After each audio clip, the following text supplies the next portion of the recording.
Waouh! En tout cas, il m'est impossible enfin de dormir sans pour autant parler de la belle victoire assez convaincante du FC Barcelone face à Newcastle aujourd'hui. Bonsoir, j'espère que vous allez tous bien, content de vous retrouver. Alors dans cette vidéo, on fera un petit débrief du match entre Newcastle et l'FC Barcelone. On parle là également de l'homme du match, de l'homme de Saint-James-sur-Parc, Marcus Rashford. Les gars, installez-vous bien et c'est parti.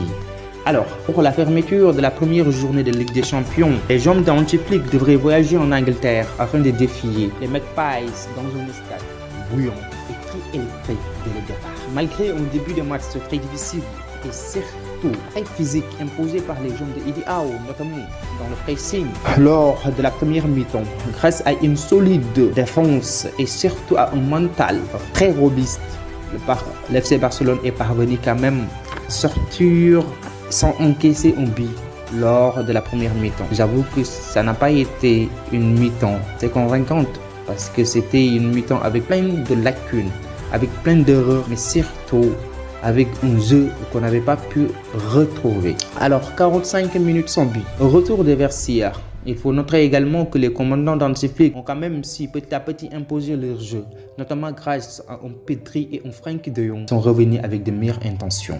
On a vite remarqué que le milieu du FC Barcelone a pu garder le ballon en dépit d'un remarquable pressing qu'avaient mis les hommes de Eddie Howe. Alors, à la 58e minute, à la suite d'une très longue possession de balle, Rashford est parvenu à reprendre de la tête et le centre de Jules Koundé. 9 minutes plus tard, le joyeux anglais, l'ancien Golden Boy, réussit à lui tout seul à éteindre complètement le Saint-James-Parc avec un tir assez monstrueux en dehors de la surface de réparation, portant ainsi le sport à 2-0.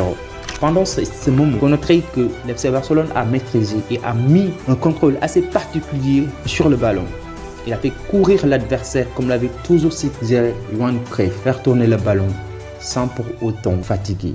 C'est ça le Barça. Alors, malgré une réduction des scores par Anthony Gordon à la 90e minute, FC Barcelone a quand même réussi à remporter sa première victoire par le compte de la Ligue des Champions 2025-2026. Cependant, je voudrais quand même parler un tout petit peu d'un homme peut-être qui n'a pas été toujours désiré, mais quand même pas du côté de FC Barcelone, parce que Rashford, je le dis souvent, il a quelque chose dont pas mal de joueurs n'ont pas eu, c'est-à-dire il a eu la patience des supporters. Rashford, il a eu l'amour des supporters malgré des débuts difficiles. Aujourd'hui, il a montré de quoi il était capable. Et je le dis toujours, personnellement, je crois que Rashford parviendra à réussir au sein du FC Barcelone. Pourquoi? Parce que peut-être en Espagne, en Liga, ça va être trop compliqué parce qu'on joue avec des équipes qui n'ont pas assez de niveau. Donc, c'est qui rend les matchs assez difficiles. Mais en Ligue